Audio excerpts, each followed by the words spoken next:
Hey y'all, Bloodwing here, back to bring some grumpiness to your internet. Welcome back to Redneck Radio, the live stream where today you get an extra healthy side helping of, let's see, of a nice peach cobbler. Uh, a nice, fresh out of the oven, still hot peach cobbler. Ooh, that sounds good. My mom used to make the best peach cobbler. Oh my goodness gracious. And hello to everybody out in chat. Hey, Pat, how you doing?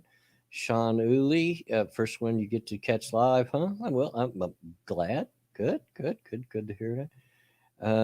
Clinton Whitaker, good afternoon. And from everyone here at the pharmacy, well, hello, Clinton, and hello, pharmacy. Shiograth, howdy. Number one, hi, how you doing? Um, but yeah, how's everybody doing? Alex will be along shortly. Said he wanted to jump in the shower first, so he'll be along momentarily whenever he gets through with that. Um, and Pat says the snowflakes are still crying on Twitter. You talking about what my title's about, Pat? Green Thunder Mighty, yo, what up, people? Uh, Clinton Whitaker asked how the adventures of shopping went. Uh, Ended up, my wife went, and I did not go. That's how it went, and I'll leave it at that. Um, hey Pat, are you able to come on? You at work, or I know you may have a stream, but you're welcome to come on and leave whenever you have to. Um, like to have you. And I'm sure Alex would too. Um, but yeah, good to see everybody. Happy Tuesday. You just got off. I'm available. Okay, I'll send you a link here in just a second. I take it you're now in the doghouse. Uh, yes, and I better just leave it at that because I don't want to get any further in trouble. So let me flip over here while I try to talk because you know me, I can't do two things at once very well. And try to find Pat. There we are. And get out of the way. Doggone it. There we go. And link is set, Pat. It's sent. Um, but yeah. Uh, but the big thing is I did not end up going. So uh, and we'll just leave it at that there. But I hope the rest of you have got all the supplies that you need and uh, uh, yeah, that might not work, Clinton. And even though she dearly loves chocolate, she don't need chocolate. My wife is diabetic, so uh, we try not to give her any of that there stuff. Uh, I wash my hands so often, my has never been so clean. She, oh Lord, have mercy. Don't you ever change. Oh, there's Pat already. How you doing? Hey, what's up now? I didn't expect you to be there that quick. I wasn't looking at the page. It's been a uh, while. How you doing, Pat? oh, I'm doing good. Like I just got off work about 30 minutes ago. Been basically trying to relax. Like, it really wasn't that busy today. Everything's things are starting to pick back up little by little because Yeah. with the thing that's going on, up in the hospital, there's like very few cases. So but we're still having to take it safe and everybody's wearing a mask and things like that. But it's Yeah. picking up little by little. Yeah. I mean, and you know, as everybody else here knows, that, I've been self isolating now for working on the third week. Hmm. And I think I'm going to go back to work next week because it looks like things are starting to even out as far as cases here in my state. Yeah. and as I mentioned before, they've went to where you can't even come in the shop. You can only come to the door and tell us what you want. We get it for you, which is a lot of walking considering how our shop is set up. A lot of walking, but at least that sounds a bit safer than what was going on before. So I'm still thinking on it. Still haven't made a definite decision, but I'm kind of leaning towards going back to work. I need to get off my butt. You got to do something. Yeah. Looking at chat. Hey, all you need! Exclamation! Exclamation! Exclamation! Maddie, I'll catch you on Thursday. She says I was aiming to hang out with you today, but it's chilly and the phone needs to be charged. Okay, I got it. At Clinton Whitaker, yeah, that will make her happy. Me going back to work, that would make her much happier. But at any rate, yeah, it's good to see you. It's been a little while. Haven't been on for a while because, well, you've got your work and you've been doing your own streams. Mm-hmm. How's those going for you? Hey, been doing good so far. And plus I've been really working on my Psycho Rick channel right now, which if you saw on Twitter yesterday, I got a shout out from Felissa Rose. Well, actually I paid her to do it, but it's still the same. Yeah, well, I've seen that on. Didn't you post that on Twitter as well?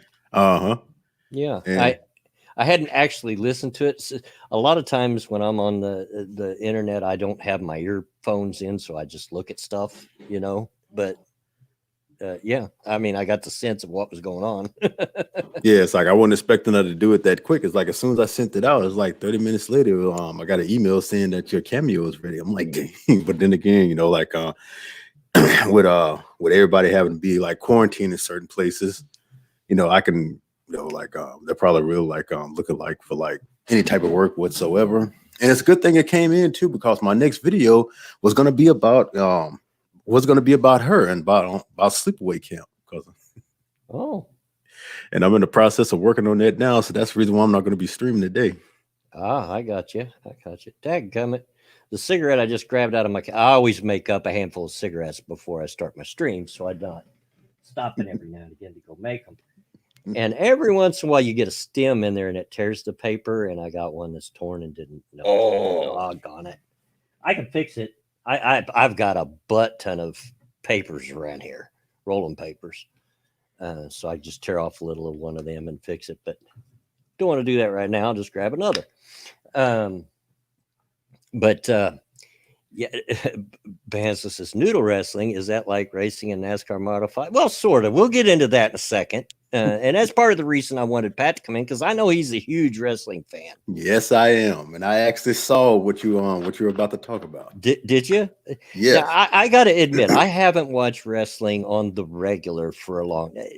Every once in a great while, I might catch an episode here or there. And I'm familiar with some of the newer wrestlers and everything, but I haven't watched it on the regular probably since the Monday Night Wars. Since the Attitude Era. Oh, man, that's back in the 90s. Oh, yeah. And up to that point, I was a big fan. You might not know this, but Indianapolis is kind of a wrestling town because Dick the Bruiser, Bobby Heenan's from Indianapolis. This is where he got his start. A lot of wrestlers got their start here. And Dick the Bruiser ran a promotion here for many years that was connected to the old AWA territory. But yeah, I was really at a time in my life into wrestling. Now, I've always been what was always referred to as a quote smart mark, unquote. I wasn't one of these people that was fooled into thinking this is for real. Nah, yeah. It's scripted. Although people take it seriously. Yes. I miss the old territory days, Pat. I don't know if you got to experience very much of that, because you're a little bit younger than I am, but I do miss them. Because back before kayfabe was broken, and fans would sometimes get so caught up in it that they'd attack the wrestlers, the heels. Yes. Down to the down to the ring and so forth. And I miss those old days. And when cable first started, you could tune in and maybe catch wrestling in all kinds of different. You could just about watch wrestling all day because it was on somewhere in the country, But yeah, so and then I got involved. Even before the internet, I got involved in what's called fantasy wrestling, and back when it was done by mail. And then along come the internet, and I got involved in fantasy wrestling on the internet. That was one of the first things to come along in the early days of the internet, actually, really quick. And I had a knack for writing matches, so I wrote a lot of matches. And by writing matches, this is fantasy wrestling. It's all made up. Your character would pick moves every week, and it would say how he would win the matches he was up. But as far as the announcing of the match and the atmosphere and all that was all made up.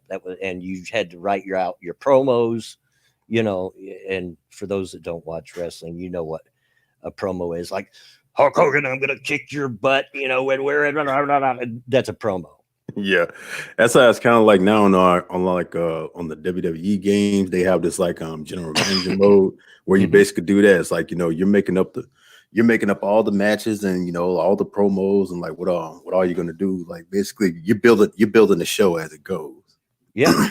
And but I was popular enough on this, and it was huge for a time. It was really huge. It was huge enough that actual real professional wrestlers from the WWF at the time, and the NWA at the time, that was the WCW before it was WCW, would cruise by and get ideas. In fact, I would write matches, and a couple of weeks later, I'd see my match on the WWF.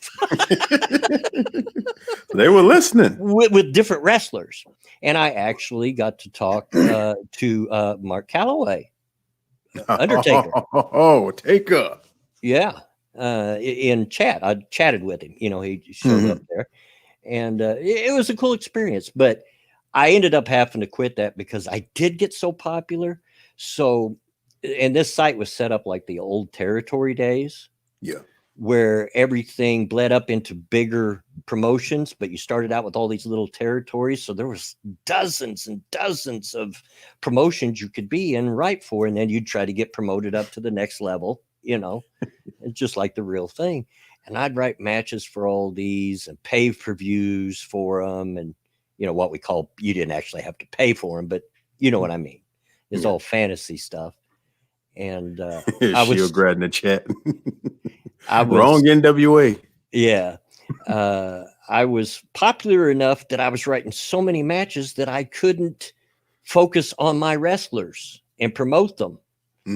So they were going by the wayside while I'm writing all these matches, and I wasn't getting paid for it. I'd come home from work every night and have 2 or 3 matches to write. Now, think about it. How much work that is because when you write a match, you have to write down that the announcers, the color guy, the play-by-play guy, everything they say, what the crowd does. You have to write out all their moves that they're doing in the ring. Every little detail has to be written out so that people can read it and know what's going on. And that's not easy, especially if you can't type. Like I'm a 2-finger typist. So I was spending a lot of time doing that. So I finally did have to quit. And boy, I got email after email. Even the person that ran the website was like emailing me, "Will you please come back? Will you please?" Yeah, you're writing the exciting stuff. Yeah, I was even got J-Kid, my son, into it, and he's very much like me, and he was writing a lot of matches. They got him writing matches. Oh man! But yeah, I remember the most fantastical one I ever wrote was the Triple Tower of Terror. It was a 3-tiered cage match, and you would fight your way starting at the top and try to slam the person through the bottom of the cage, a la Undertaker and Mick Foley.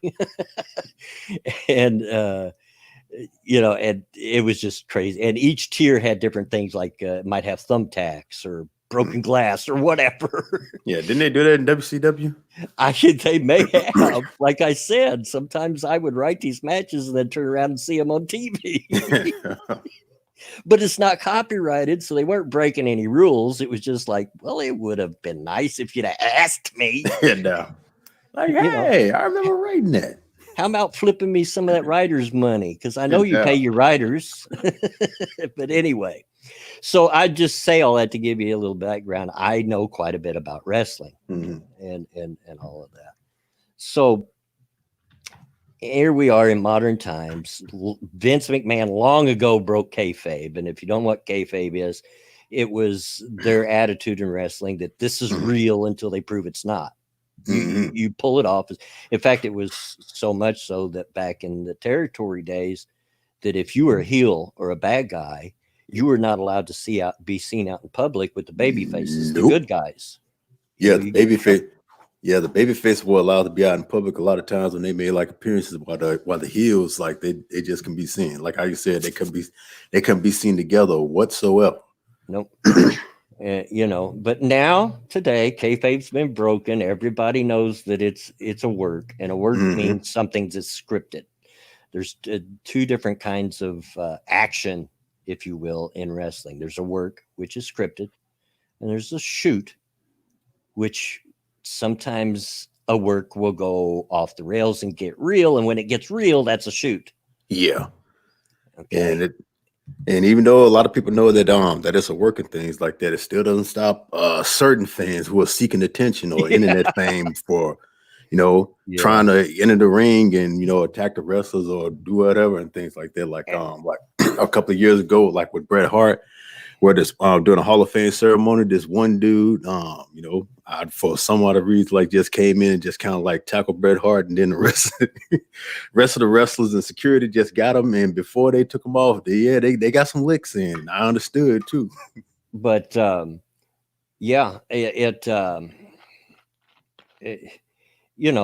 we're in a time now. I mean, geez, the name of the big wrestling is World Wrestling Entertainment. Yeah. Right. That just gives you your clue right there. This is mostly scripted. Now, it's not uncommon for things to go off the rail. Somebody to throw a few potatoes. A potato is a punch that was supposed to be pulled, but it wasn't pulled good enough and it hurt. Somebody throws too many potatoes, as they're working too stiff, and the other guy gets mad and it starts getting real. Yeah, and about with the WWE, the reason why they changed it from the WWF to the WWE is because there's another organization out there called the World Wildlife Foundation. Yep. And since they've been out way longer than the WWE, that's the reason why they had to kind of like change it over, because as the WWE was getting popular, their WWF started getting mixed up with, theirs when the internet came out and all that right there. So that's one of the reasons why they had to change it all around. Yeah. So, and I promise you, I'm going somewhere, people. I'm sorry. I'm the kind of person that if you ask me what time it is, I'll tell you how to build a watch. I'm sorry. I know this about myself and I can't help it. I go the long way around. So bear with me. Anyway, so we're now in modern times. Most everybody by this point knows that it's mostly all a work. It's all scripted. It's just for entertainment. Now, these guys are athletes and they're in good shape and they got to be to do what they do in the ring, but it's scripted for the most part.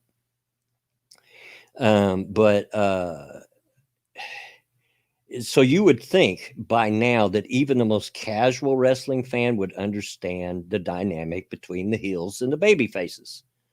The baby faces are there to get pops, and pop is a wrestling term where you get the crowd to pop, just go nuts. And the heels are there to get heat. And that's another wrestling term meaning getting the boos. Getting the crowd to just straight hate you. Yeah. Yeah. I mean, here in Indianapolis, the big wrestler was Dick the Bruiser. I absolutely loved that man growing up as a kid, but he one time caused a literal a riot. A riot. at Madison Square Gardens by getting so much heat. They actually rioted and practically tore the place down way back in the 60s. But anyway, so that's the dynamic. You know, heel's supposed to get heat. The babyface supposed to get the crowd to pop. So I guess it's yesterday, Monday, right? Yes. On their show, on the WWE show Raw. Mm-hmm. I found out, I'm on Twitter and I see over in the trending tab is Jerry Lawler. Now, for those that don't know, Jerry Lawler is an old school wrestler. He's been around for since the 70s. Yeah. He's 70 years old now. And I used to watch him all the time when I lived in Kentucky, because we would get Mid-South Wrestling back then. And that's what he was on, the King. And I always enjoyed him. But after he retired from wrestling, well, at least mostly, because he would come back every once in a while. Mm-hmm. But he was an announcer, and he's a great announcer. Yeah, he became an announcer, mostly like like doing like a lot of heel announcers, like supporting the heels, because that's what he wrestled as most of the time. Yeah, and especially when he was paired up with JR. Him and JR together was just a hoot. I love that pair. But at any rate, so he's a heel. He's a heel announcer, and the heel announcer is supposed to get heat. That's their job. That's what they're supposed to do. And, you know, they're kind of up, their back's kind of up against the wall lately because of the coronavirus. So they're wrestling to empty arenas. Yeah. So they're trying to do anything they can to make it as entertaining as possible, because the arena, there's no fans there to get the pop from. Yeah, there's no fans. It's like you can basically, hear everything that's going on, like all the, you can hear like all the conversation that's going, because like in wrestling, especially like with the referees, like when certain things have to go down, you can actually hear them like giving each other like signals, which is usually like like not heard of, because the fan is so loud, like even like with the wrestlers right there, because I know I've done this before too. As as we're basically like wrestling in the ring and things like that, we're telling each other like what we're gonna do, so that way the person can set up ahead of time, so it all goes through. Yeah, by now, and you can hear all that. By now, most wrestling fans know that when they're in a clinch, when they're leaned in, and you'll watch one of them will tap the other one on the shoulder or something like that, or on the back. Yeah, it's a signal to like back up. Yeah, they're signaling to each other. They're calling the match. Mm-hmm. Okay, I'm like, for instance, I'm okay. I'm going to throw you in the ropes and then going to give you a clothesline, just to make it simple, that kind of thing. And usually with the crowds, you can't hear that, and most of the good ones are pretty efficient at masking, so the crowd can't see them talking. Yeah, those are the ring generals. Yeah, but anyway, yesterday during a match, I guess there was a Japanese wrestler. I don't even know what his name was, but it was a Japanese. Kira Tozawa. Oh, okay. Yeah, I know who he is. But he's wrestling. He makes a move, a moonsault. And Lawler says he calls it ramen noodle moonsault. That's the name of it. It was just a joke. And he's a heel announcer. He's supposed to get heat. He's supposed to get people to hate him. Good God, the internet went nuts. And I guess Pat says it's still going nuts. Oh, God. Jerry Lawler is racist. And how can you have that on there, Vince McMahon? And how can, blah, blah, blah, Oh, my God. It was a joke. And actually, I thought kind of a funny joke. Yeah. And it was a flyby one there, too. Like quite honestly, I didn't even think it was going to be like no big deal, because the way he had basically said it was like, was just like he wasn't trying to make it notice or anything. He just basically said it out of the dang blue. Oh, good Lord. If they're offended at that, what would they have done with the 90s Jerry Lawler? And always talking about puppies. And and when he said puppies, he meant boobs. Yeah. That's what I loved about the Attitude Era, man. There was no PC, none of this stuff flew, man.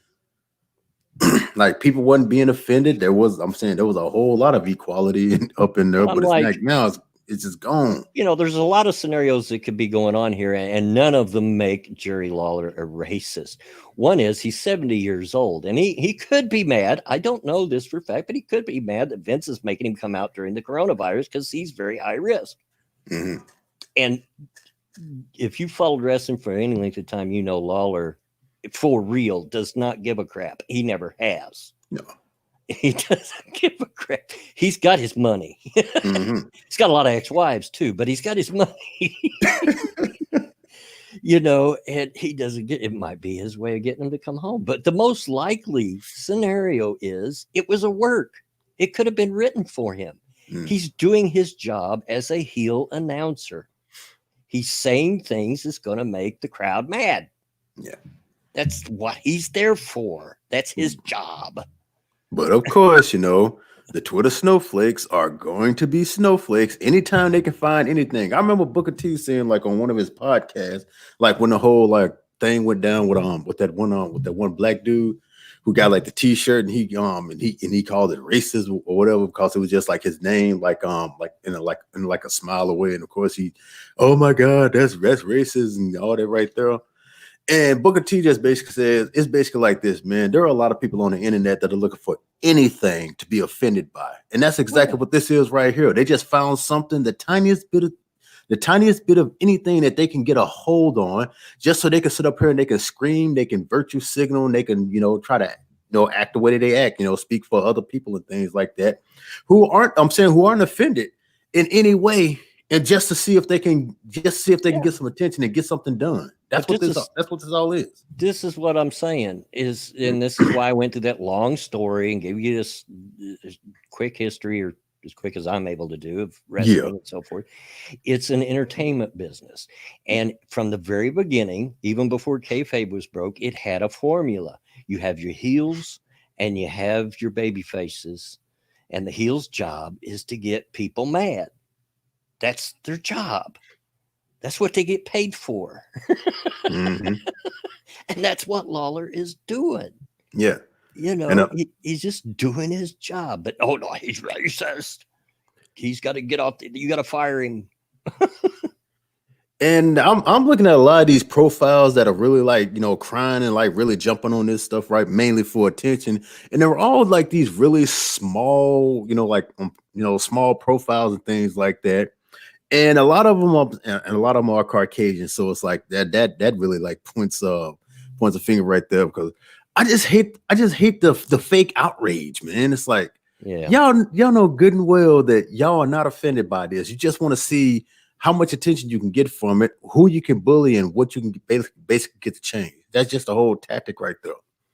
Yeah. Yeah. It's crazy. It's silly and it's crazy. And I guarantee Lawler's sitting back up there just laughing at all. Oh yeah, like, he don't care. He don't. He really don't. Nor should he.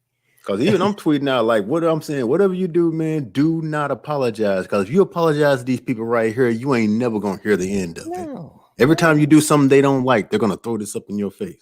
I mean, you know, because we're not in the days where anybody at all should be fooled and think this is for real. Mm-hmm. It's entertainment, people. It's scripted. 98% of it is scripted, and the 2% that isn't scripted is some of the matches they'll call while the match is going on. You know, so they'll go off script a little bit there, and they'll have to go off script if something unexpected happens, like the ring breaks or somebody gets injured. You know, during the match. You know, you'll have to call an audible.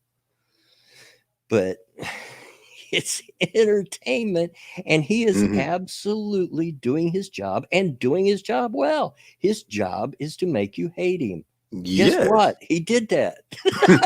No.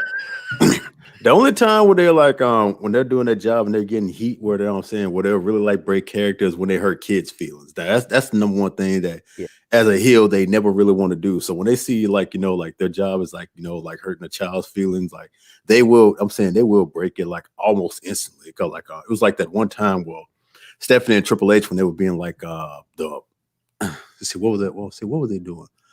Fuck, I can't think off the top of my head, but Yeah, well, they were acting like these corporation bad guys. Oh, they had the authority. When they were doing their whole authority thing, like there was like a kid who was like a big John Cena fan, and John Cena was like wrestling at the time, like going up against him, and like I think Triple H, he accidentally like like said something like kind of mean, and like the little boy started crying. Yeah. So like they had noticed, and so Triple H kind of like well, he didn't break character right then and there. He had still put on the show. Meanwhile, like Stephanie and Lillian, they're like really like trying to like console the boy, tell him like like, oh, it's just a joke. We're all just playing. And after that, Triple H just basically come like and it wasn't caught on camera, but it was caught by somebody else. Like he basically comes up to the boy, kind of like gives him a little shake on the head and things like that, basically apologizing to him. So it's like that's like one of the main times where it's like as a heel, they're real like great character, like almost in the nerve when it comes to kids. Other than that, they don't care about that. They don't care about the rest of them. Mad, stay mad. So what they're all mad at Lawler for, actually, when you come down to it, is doing his job and doing it too well. Mm-hmm. That's what they're mad about. Doing it too well to where it's hurting their feelings because they're acting like big babies. I'm like, man, go hug a tree. Yeah, I mean, and look at it. I guarantee. How many Japanese people are probably offended at this? Probably none. I mean, look, in my own case, I'm a redneck. I'm an unapologetic redneck. I embrace it, but I haven't always. There was a time when I was younger. It bugged me to hear all the redneck jokes. I couldn't help the way my accent was. The minute I open my mouth, it's pretty clear I'm a redneck. I can't help it. And, it used to bug me, but, it don't now. It don't at all. And even back when it would bug me, I wouldn't like cry the blues. I'd just smile at people and go on and just think to myself, God, I wished I'd quit hearing that. But now I'm liable to just go on and joke with you, because why? Because I got a sense of humor. That's why. Yeah, it's like with the black stereotypes out there when you see somebody else doing it, and a lot of other people want to sit up there and get offended. Like me myself, I'm just sitting right here like, it needs work. You got to do it a little more better if you're trying to, if you're trying to really like, you got to say it like this, or you got to act like that, if you're gonna do it right.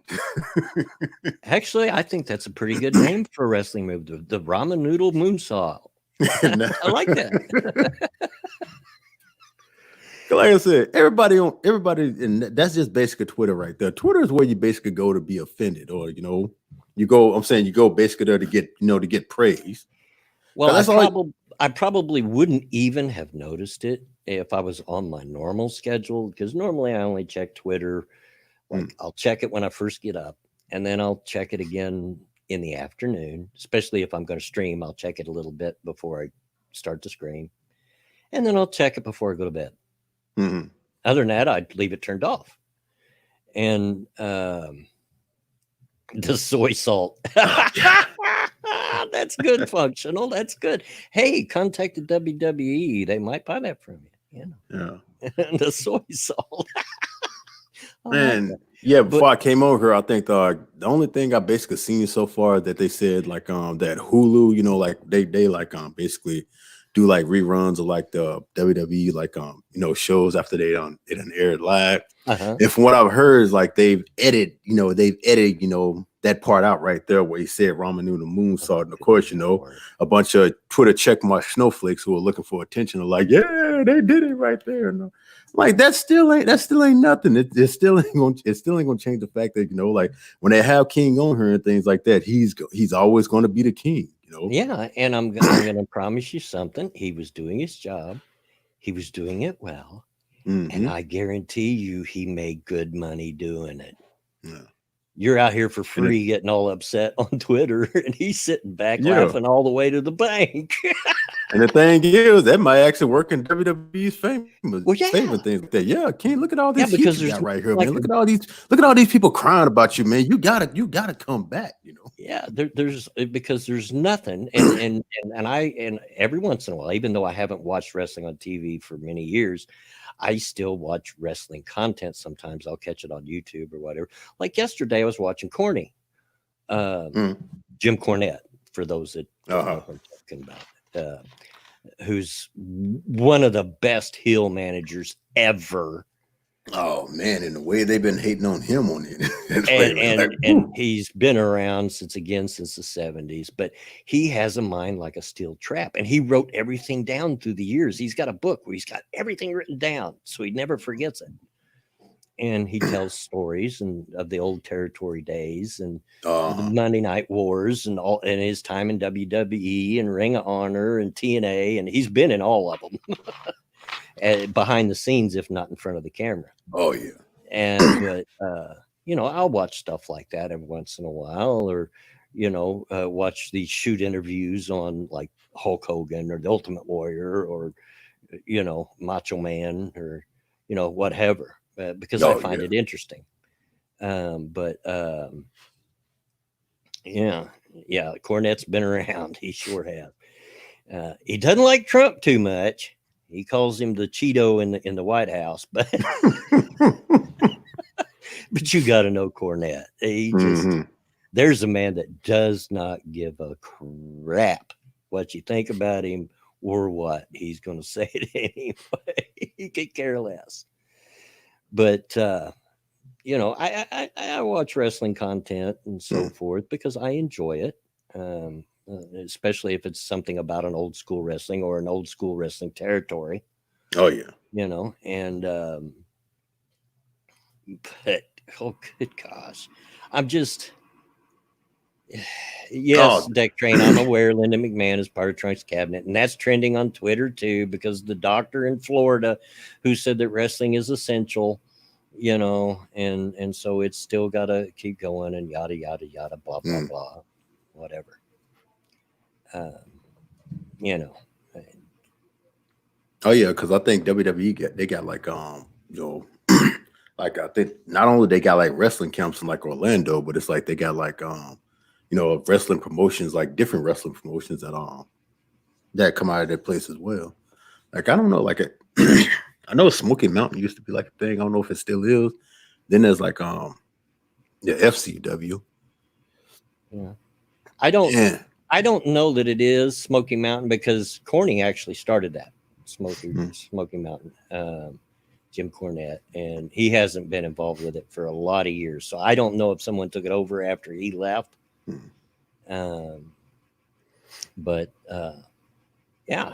It's just, it's just silly, people. You're mad at somebody that done their job and done it well, because that was his job to make you mad. And guess what? You got mad. Yeah, exactly. And that's what they fail to get right there. But because they want to be offended on somebody else's behalf who 9 times out of 10 wasn't offended, that's just what they do. And the first thing they do is they take to Twitter, because that's where you go to be like, yeah. It's like, oh, folks, get a life, hug a tree, say something, go get laid, do anything. Just get off of Twitter, man, for 24 hours, man. Your life would be better. But yeah, like I was saying earlier, I probably wouldn't notice if I was on my regular schedule. But for some reason, mostly because I'm an old man and my body thinks it's a funny joke to make me wake up at 4:30 in the morning. Ooh, now, I knew that might be a chance because I went to bed by 10:30 at night, which is early for me. And on average, there's an old saying, the older you get, the less you sleep, or the less you need to sleep. I've found that it's true. So 6 hours is about average for me, 5 to 6 hours in a stretch. Now I'll take a nap in the afternoon for an hour or something, but at night, 5, 6 hours, that's about it. And then my body says, nope, you're getting up. And if I refuse, it starts hurting me really bad. It says, I said, you're getting up. Like, okay. So for some reason, I woke up at 4:30 this morning. And there's at 4:30 in the morning, there's not much else to do but play video games and look at the internet. And I wasn't awake enough to really play video games, so I was looking at the internet, and that's when I seen it. God. I know, because that's how I caught a glimpse of it right there, because you had tweeted out about it. I'm like, what's going on right here? And as soon as I went through the whole entire thing, I'm like, oh God, seriously. Yeah, functional system. Jesus, I don't sleep as it is. The heck am I going to do when I'm blood's age? I don't know. What are you going to do, man? You got to be an insomniac. You learn to live with it. You know, there's a lot of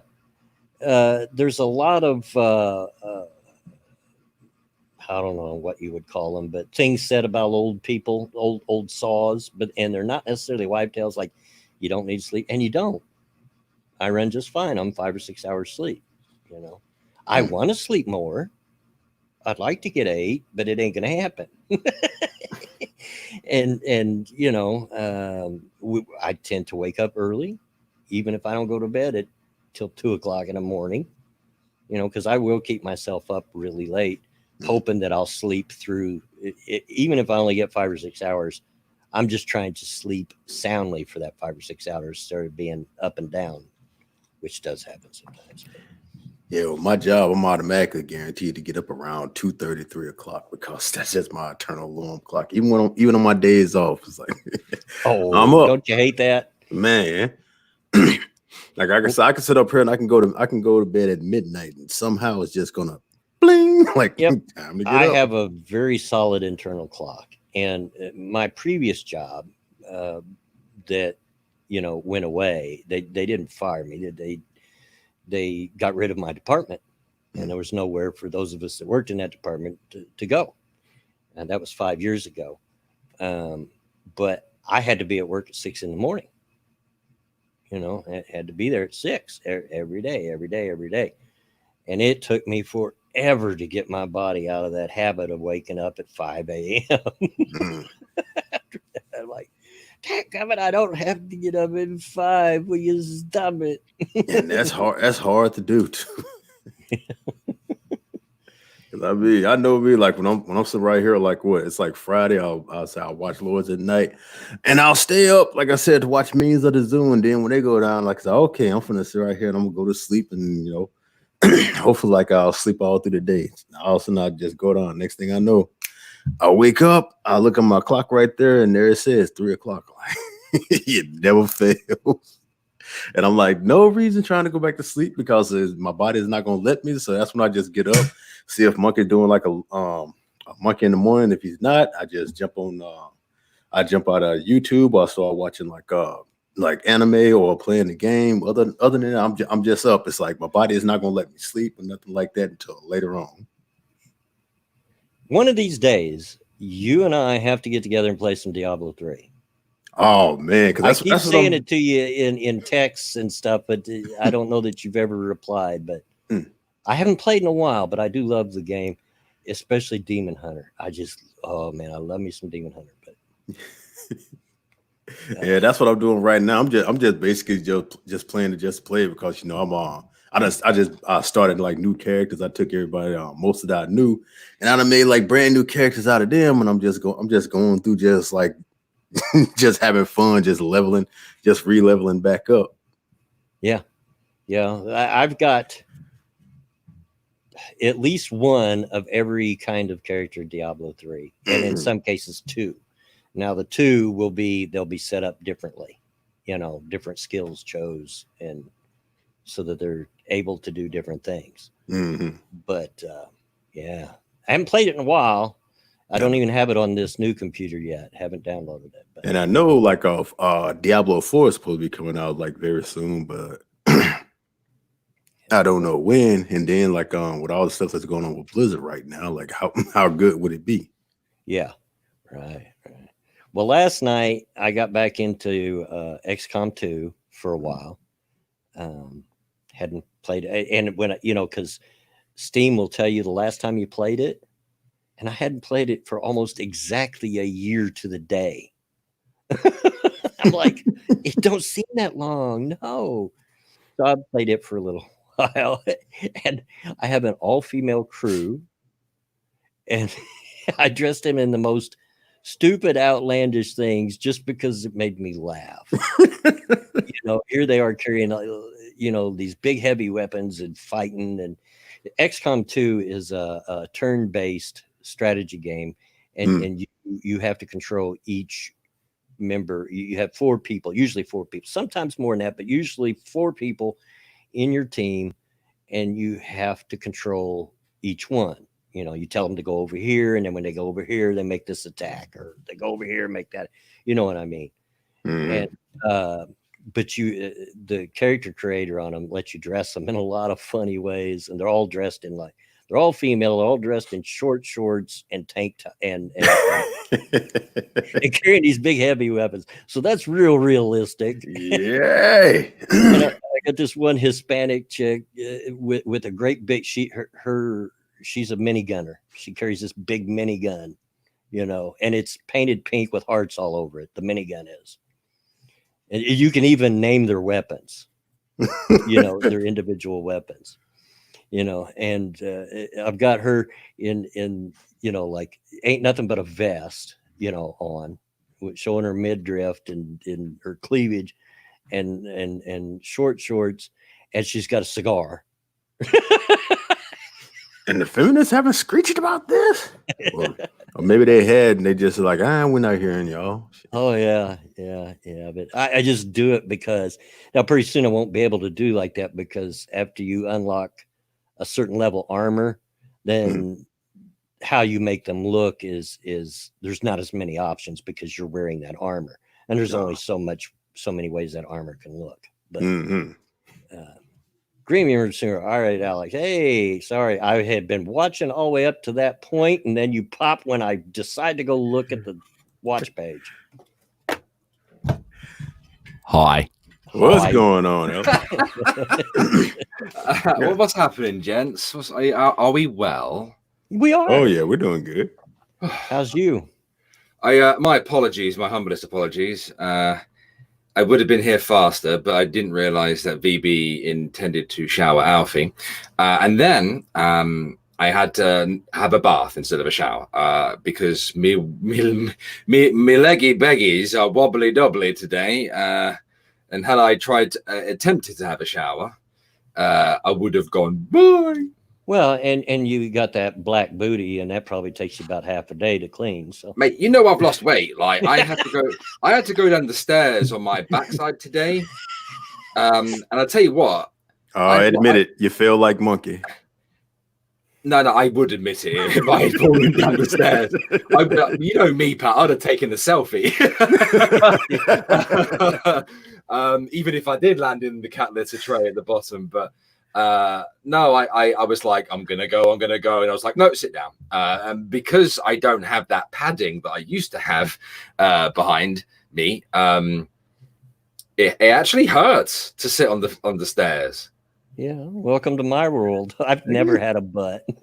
I don't have one. I never had one. There's not enough meat back there. I wished I knew how much time of my life was spent hitching my britches up because I just don't have a butt. Yeah. No, seriously, how you doing, man? That's a long cigarette. It's a Super King, sir. Uh-huh. You buy king size, right? And you don't get the bang for your buck. I prefer king size personally, but yeah, we call them 100s over here. Okay. Because they're 100 millimeters long. What's that brand of cigarettes in America? Super something they're called. Oh, I don't know. Don't know of one called Super. Now we've got like Virginia Slims and those that are like it that are 120s and they're really thin, but mostly only women smoke those. No, the brand. It's a brand. Super something. Don't know. I bought them in South America, and then I bought them again in America. They're like really strong. I don't know. Well, I don't know if it's still true. The strongest cigarette in America used to be Marlboros.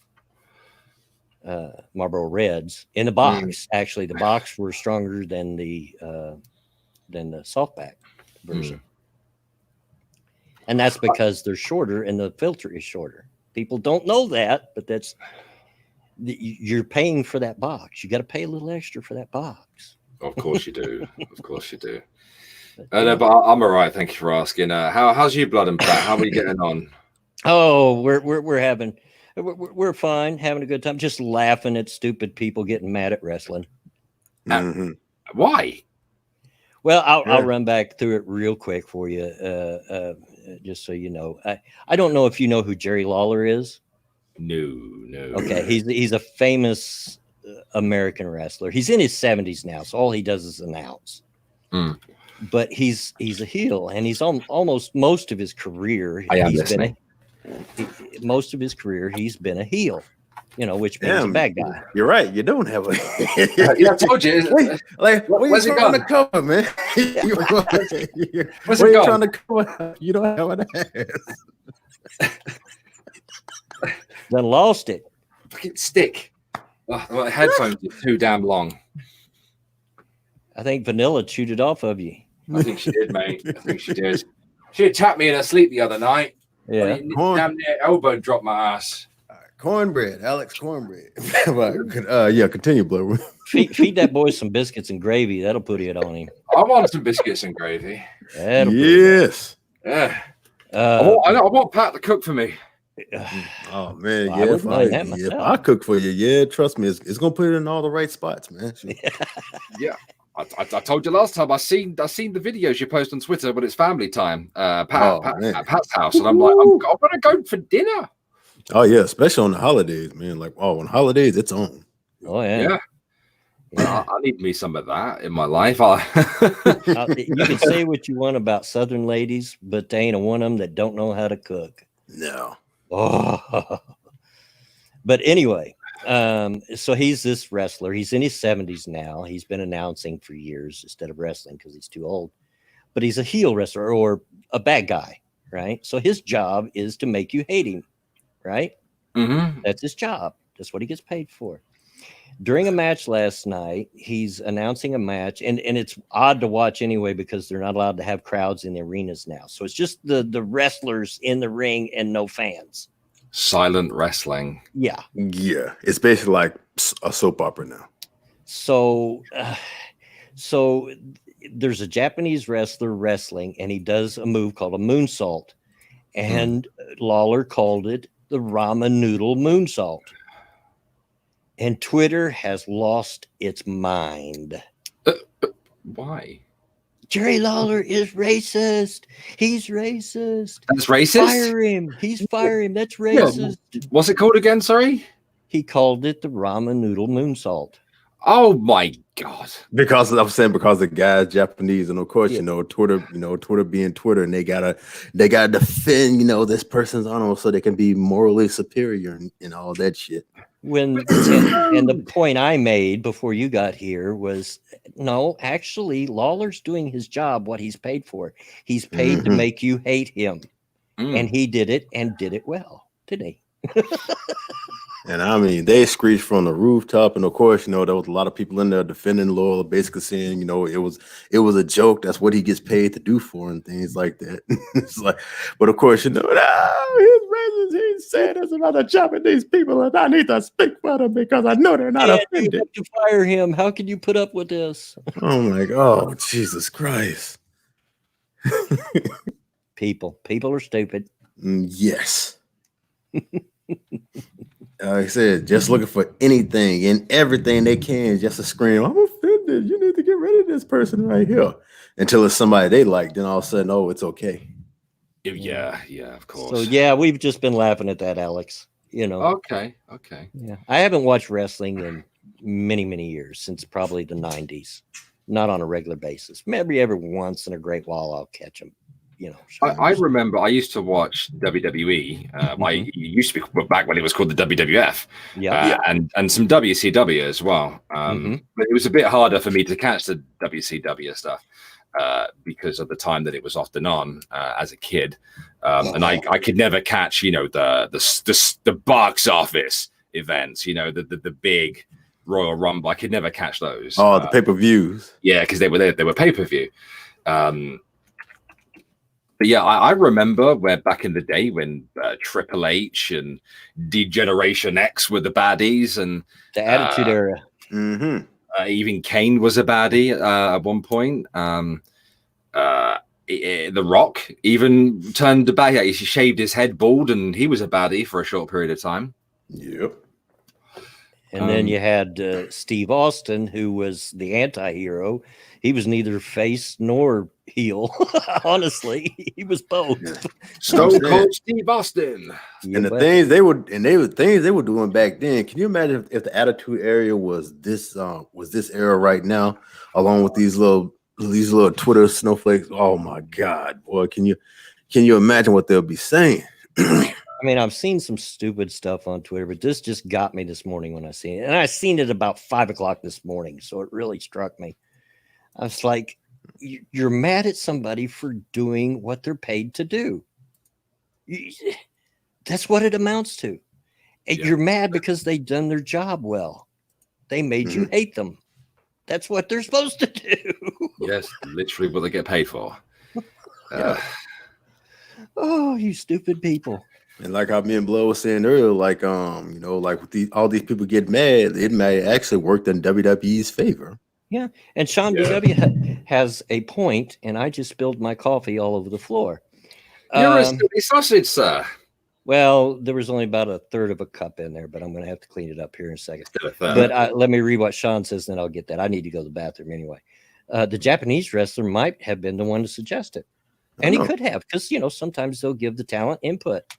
Yeah, we know that they're friends behind the curtain. When the camera's on, with friends. But I'll be right back. I've got to clean up this mess. If anything, like I said, probably have to look it up in a moment, see if that's the actual name right there. So we can stick it in these in these Twitter tards' faces. Like, y'all sitting up here getting upset for no damn reason. I mean, it's wrestling. Mm-hmm. It's not supposed to be some like high tier banter. It's supposed to be talking the trashiest of trash. I mean, that's what it was when I was a kid. Yeah. And that's what it was before me even existing. That's as far as I knew what wrestling was. It was just, talking smack. It was cringe, terrible acting, and a good time.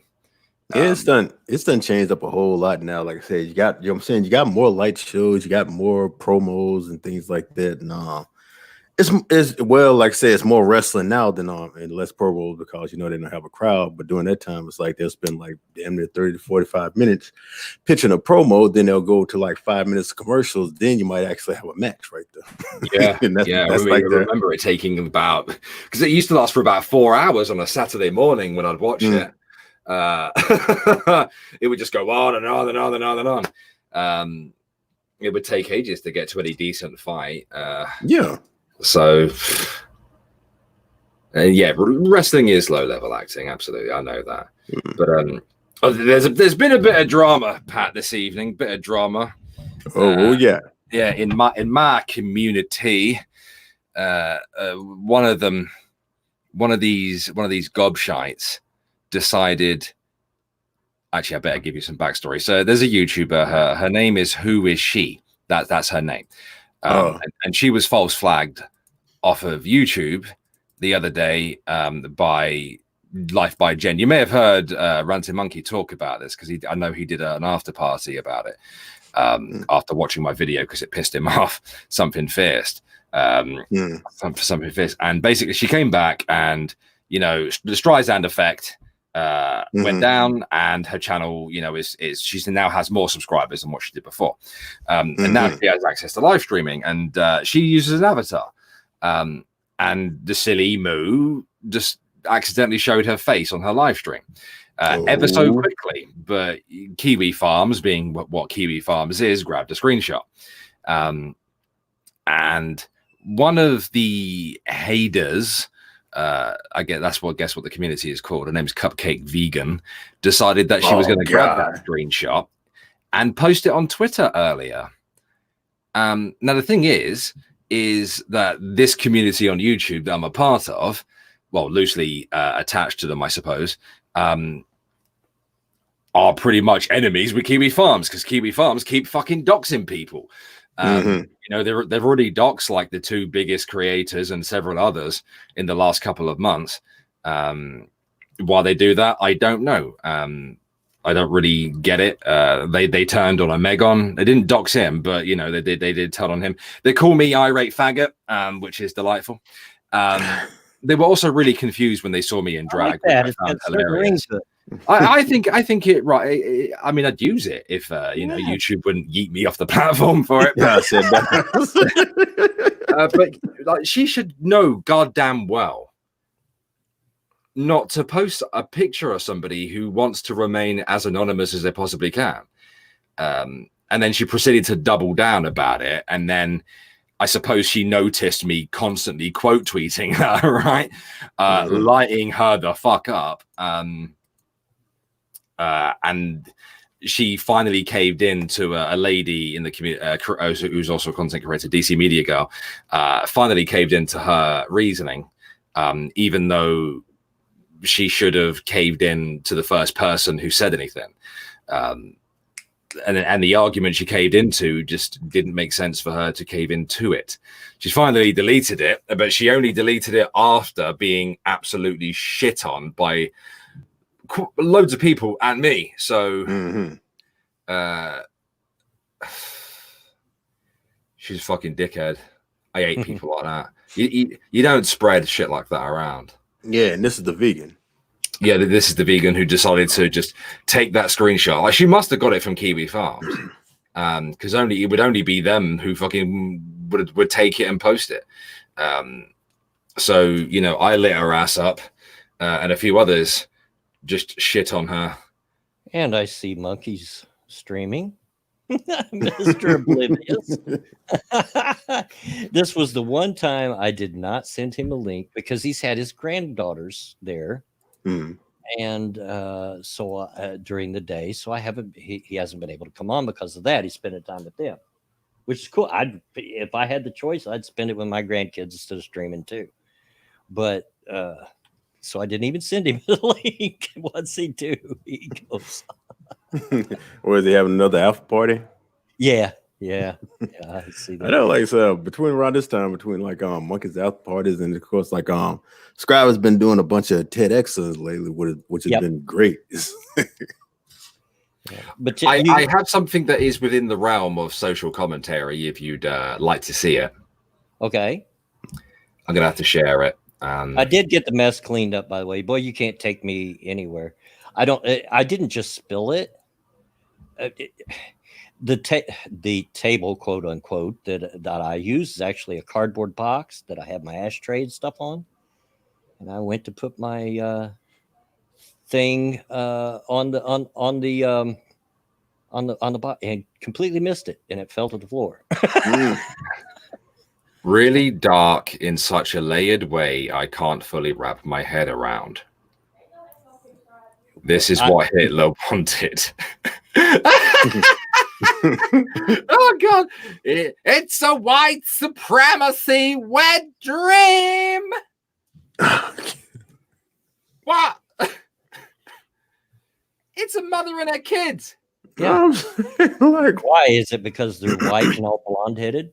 I guess so. I mean, are white blonde people not allowed to have family photos? Apparently not. I mean, to be fair, they should be calling them out for those pineapple body bottoms they've got on. But yeah, that wouldn't be weird. Oh boy, folks, they've been reaching lately, boy. I think people are just getting stir crazy because of the coronavirus, and they don't know what to do themselves. So, and I know I'm almost guarantee it's certainly true for certain people we know on Twitter. They just trying to start fights just so they got something to do and they're not bored. Yeah. So they're just basically reaching for anything they can to, like, to grab attention. Like, geez. Yeah. What's this about Alone leaving the right? I don't know. I still have not watched that video right there. I don't know if it's a joke, like kind of like acting like Ariel Scarcello or what. I haven't heard anything about Hunter Avalon almost since the early days when you and I first got started. Yeah. I mean, I saw something from our buddy, what's his face, the one that's always white, Lozar. I saw Lozar speak about it on Twitter earlier, and I mean, he seemed to take it as a genuine thing.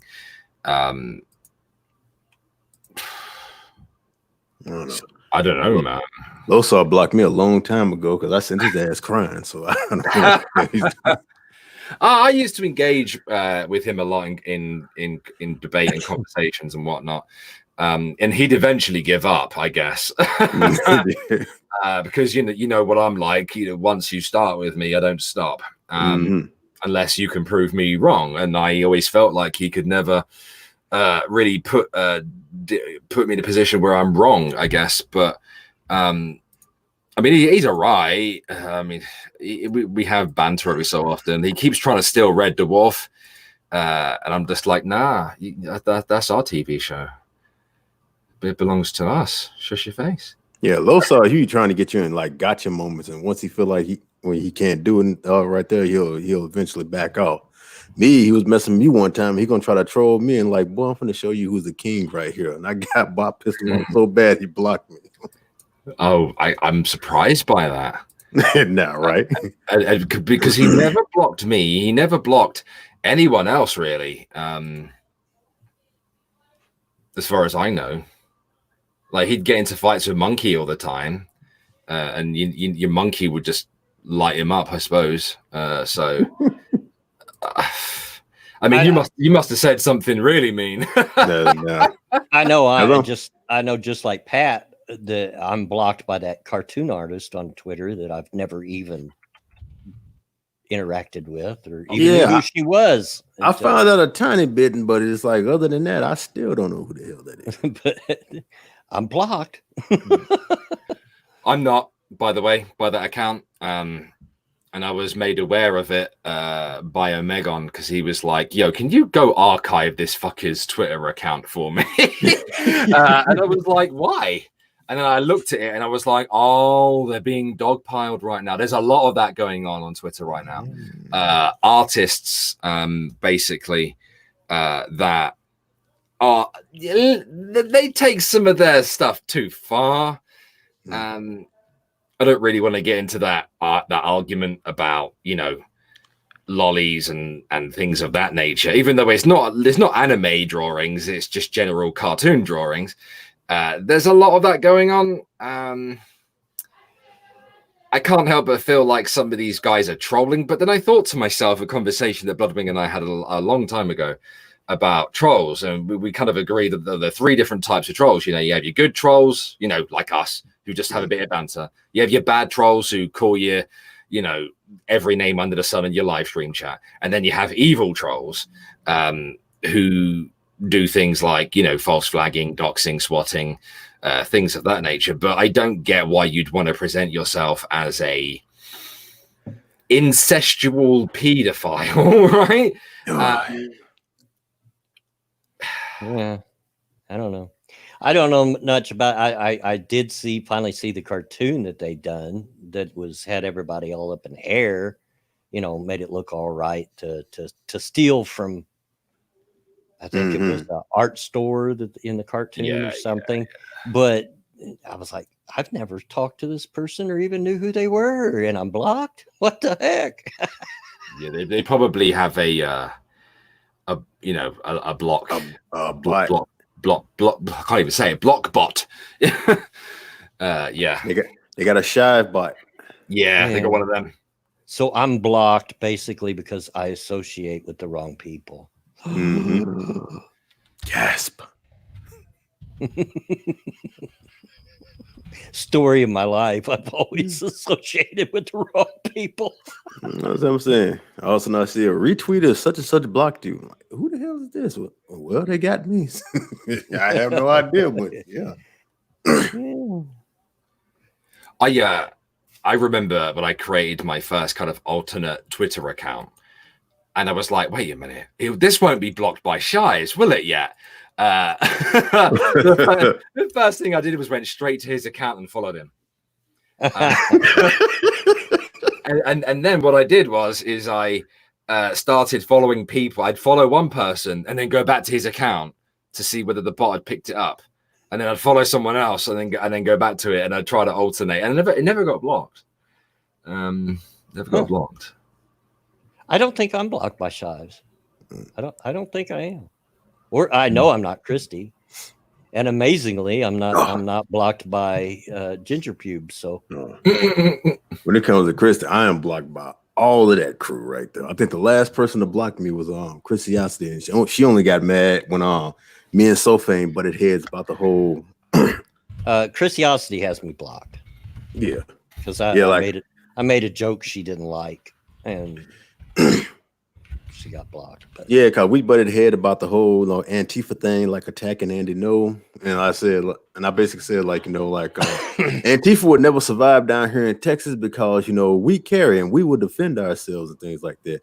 So Sophane, that was the time when Sophane took me out of context, and of course Christiosity comes in, basically trying to kiss all up to him and things like that. So we got into it. I said some things, and then other people came in and started saying some stuff that she didn't like, and she got mad. Like, "Are you not going to say nothing to people saying things about me?" I'm like, "You're a grown ass person. You can defend yourself." Block.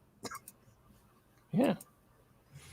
Why do you? Yes. You're all about women are equal to men. Why do you need me to protect you for? Yeah. Why you need me to protect you? Because some people are saying some things that you don't want to hear. You're not going to talk to the people that are following you that's saying these mean things to me. You're a grown ass woman. Yeah. Tell them to shut up. Yeah, I could never get Music Man Mike to block me. I no matter what I said to him, I could never get him to fucking block me. That dude blocked me, unblocked me, and tried to send me something. Can't you understand how much of a rape apology Baron is and things like that? I'm like, no. And I've even argued with Christy and Michael Rowlands, who's Music Man Mike, in the comments of my own of my videos. They've showed up there, and I've argued with them, but they still won't block me. I don't know. Chris ended up blocking me because Baron had liked one of my videos that I had made about Christy Winters and things like that. So that's how I earned that block right there. Kevin Logan never blocked me. It was only ever Fisty, and I'd never spoken to her. And it was the same for Christiosity. She blocked my ass, and I'd never spoken to her either, ever. Logan got me on the Jenny McDermott shoe on head thing. Oh God, I remember that. Oh God, and wasn't he the one that actually got that started? I can't remember now. I remember the Brain Trust turning on him for saying the things that he did to Shu. Yeah. Because he was just downright vicious with her.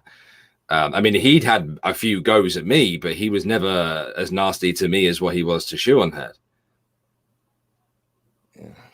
Well, Christiosity blocked me because she was arguing with Monkey and says, "Does your wife know about this?" And I jumped in like, "You obviously don't know Lady Monkey if you think she would care." And she's got bigger fucking things to be concerned about right now. Oh my gosh. But that crew, I'm like, oh God. And I haven't heard a thing from them in a long time. No, ever since the Baron, the Baron saga thing ended, they pretty much faded. Like I said, basically Christiosity, like I said, she gets her notice basically from clinging on the sofa. But other than that, I ain't heard nothing from the rest of them.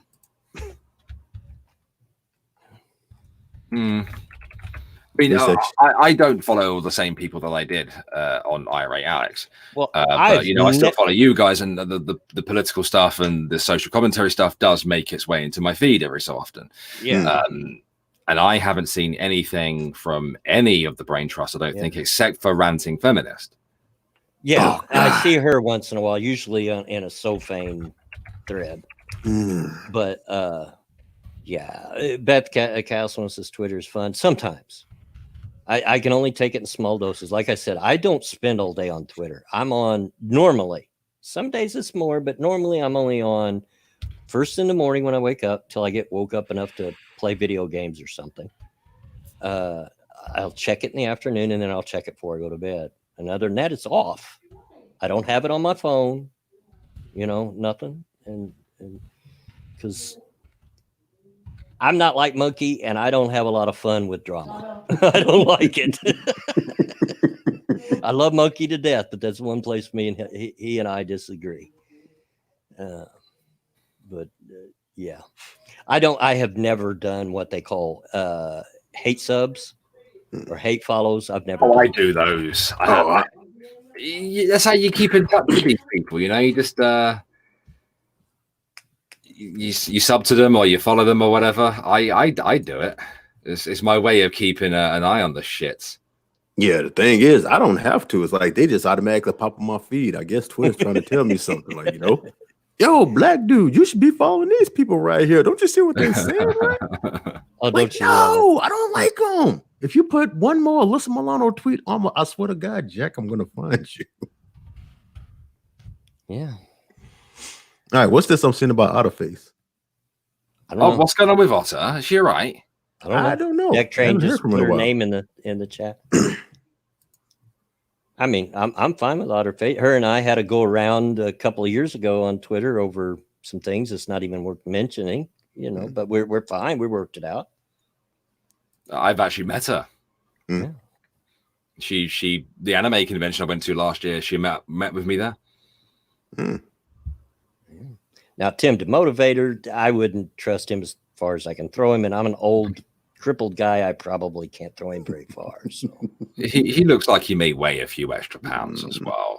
Yeah, and he's a bit two-faced, even with his own group. Well, yeah, I expect it though from them lot. But yeah, no, I got no problem with Otter. I don't always agree with everything she says, but you know, why do I have to? I can't think of a single friend, including Alex and Pat, that I've agreed with 100% everything they say. Because we're all individuals. Mm-hmm. You know? If that ever happened, I'm like, okay, something's wrong. Yeah, I'm like, wait a minute. I've been brainwashed. Ooh, no. It'd be a bit boring if we did. Yeah. It would. Absolutely. But plus, you know, other people's points of view can be educational. Yeah. I mean, and you can pull that off in real life much better than you can on the internet, because people are looking too much for oppression points on the internet. Yeah. But in real life, like when I worked at the limo company, one of my best friends in the world while I worked there was a very conservative, very liberal woman. In fact, her most treasured prized possession was a picture of her with Obama. And we would have the most political conversations, me being a conservative and her an ultra liberal on Saturdays, because that's when she'd work with me. But we were fine. We didn't get mad, yell at one another. We just discussed. That's because when people are face to face, it's not always the case. I mean, how many videos have we seen that go viral? But it annoys me when people just can't ever sit down and just have a conversation. Yeah. I mean, politically, I agreed with almost nothing this woman said, but I love her dearly. I do. I still have her on my personal Facebook. So, you know. Yeah. My eldest sister, we don't agree on a lot of things. You know, we can still have a conversation. We just don't talk about politics. And it's the same with my mum. My mum, everybody in my family doesn't get on with each other very well. We certainly don't agree on many things either. I'm a redneck. What do you think about mine? I mean, there'd be no Jerry Springer or the like if it weren't for us rednecks. It's the spice of life. It is. Just have the conversation. You can talk. And that's probably why I don't much like drama, because if I want drama, all I got to do is I don't have to look very far. I just have to look to my family somewhere. Yeah, exactly. Especially my sisters, because Jesus Christ, man, you ought to see their Facebooks. Boy, you talk about some of the most messiest females in the world. I have a niece, and I love her to death because she's my niece. You know, I was there when she was born. And I just absolutely love her to death. But, oh, my gosh, what a drama queen. And she will flat out lie on you if she thinks it'll get you attention. You know, she come in here one day and seen a case of beer sitting in the floor. And it wasn't even mine. It was J Kid's. He was living here and he had bought it. And he was a grown man over 21. I just said, don't get here sloppy drunk. You start a fight and trip over stuff. I don't care. You're old enough. Go ahead. Wasn't even mine. She went to my mom and dad. My mom was still alive at the time. Went to my mom and dad and told them that I was an alcoholic. It wasn't even mine. I didn't even drink any of it. But I love her to death. But oh Lord. There. But is what it is. But and I see the numbers dropping off a little bit. I figure people are going over to watch Monkey, and that's cool. If you want to go watch Monkey, you go ahead. You do you. You do what you want to do. You should feel bad though on the way out. Just make sure to hit the like button on your way out, okay? Yeah. Buy something from the merch store on the way out, at least.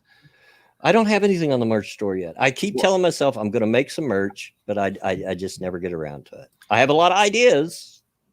I got some. I just don't promote it as much. I can't use this avatar because it is copyrighted. I'm trying to wait until I at least, can boost this channel up and things like that. Now, if I can boost it like I'm doing Psycho Rick, thanks to Felissa Rose, then it's like, okay, then start promoting more. If you've never heard the story, I actually stole the avatar here from off a coffee cup.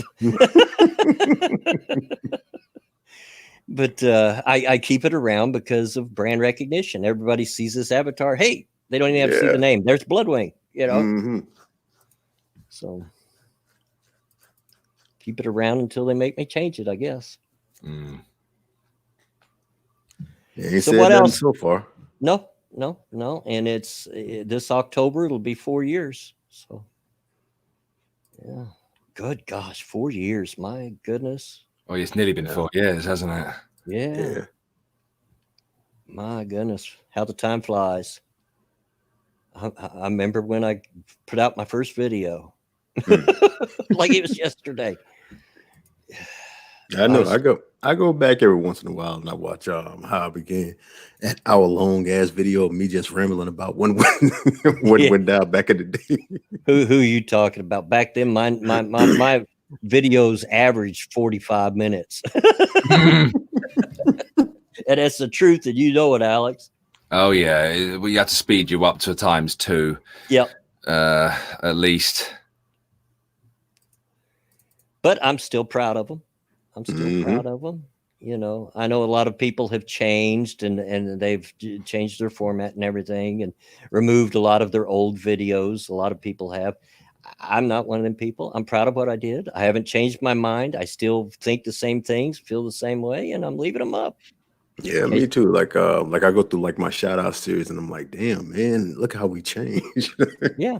And my channel's changed too. It is changing a lot. I mean, lately I've been adding a lot more gameplay, stuff with Sunday nights doing the BioShock streams and which are getting more views than I expected. I mean, only about 10, 15 people show up for the actual stream, but they're getting over 70 views. So people are watching them later. Which amazes me. Who wants to watch me fail at video games? Somebody does, evidently. There's a market for it. Look at Dark Side Phil. Yeah. Just don't get caught jacking it on live stream, Bloodwing, And fail is pretty much what I did. The last, it was either the last game stream or the stream before. In 5 minutes time, I must have died a dozen times. And I just kept going back. I was trying to kill this big daddy. I don't know if you've ever played BioShock. If you're going to be dumb, you got to be tough. And he'd kill me, and I just keep going back, keep trying. I'll eventually get him killed. Yeah, because those things were hard to kill unless you had like some real powerful powers. Oh, especially early on, and I'm not very far in this playthrough, so yeah, especially early. I did finally get to upgrade one of my weapons, and being a redneck, I imagine you can guess that I I upgraded my shotgun. Yeah, the shotgun. I was about to say, it's got to be the shotgun. So yeah, I did upgrade my shotgun. So we're getting along a little better. Oh yeah, when you upgrade that shotgun, boy, that sucker start tearing them up. Mhm. But gentlemen, I must be off. I have a stream in 5 minutes I have to go set up for, but it's always good to see both of you. My apologies for not getting here on time. I can't control what my legs do, unfortunately. So have a good evening, enjoy the rest of your stream, and I shall catch you Thursday. All right, now take care. I must remember this time to wash my ass before 7:30 my time. I keep forgetting it's the friggin' time. But have a good day, guys. Peace. You need some biscuits and gravy so you can get that ass back. Yeah, to slide down the stairs so I can get here quicker. All right, guys. Cheers. Peace. See ya. All right. So what else we got here? So we've got about 35 minutes left. What can we talk about? I don't know. Like I said, I'm saying Twitter just basically being quiet about a whole lot of things, other than, your usual, Yeah. Talking about Cororo and how much they hate President Trump and, all that jazz. Yeah. Yeah. Twitter can be a cesspool. Yeah. It almost generally is. And depending on who you follow, and there's certain people I follow that are worse about it than others, and I won't name their names. So fine. This just awful. And outside of politics, I can't help myself. I love the guy. I don't ask me why. I just do. Outside of politics, man, he all right, but that's the thing right there. It's like, hey. Yeah. It's just I can only take it in small doses. Mm-hmm. Now, off the subject, I've gave myself a spring cleaning. It's springtime, so it was time to shave the old hair and the beard. So I gave it my spring trim. Looking all. Let's see. Maybe I'll grace you guys with my presence for just a minute. Bear in mind that I'm still in my jammas. I'm in my sleep clothes. So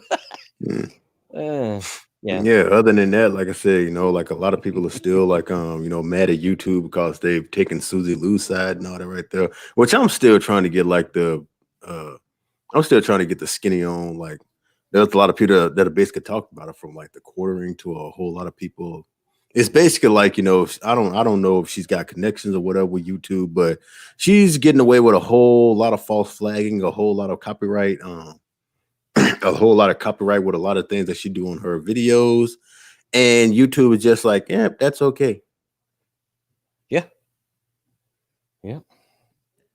And a lot of people are like upset about that. And like, where it's like the first they went at YouTube, and once YouTube were like, we're not going to do anything about this. Now they're going to like the actual companies that, I think like Funimation and things like that, where she basically does a video where she's like, doing reactions, which of course, that's basically against a lot of rules. That's basically copyright infringement right there. And she's got a Patreon where she's basically making money off of these things right here, and that basically goes against what they're what they're supposed to do. And YouTube isn't doing anything about it. So I guess they figure if they can get these anime companies to like go for it, things like that, and hit it with copyright, that YouTube might finally get like the idea, or like, yeah, maybe we should do something. Yeah. And what is RJ saying? Like Something about she nuked her Discord. But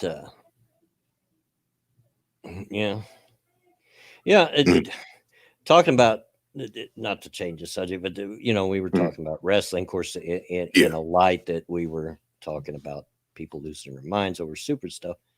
But even though I haven't watched it in years, I still find the psychology and the workings of it fascinating.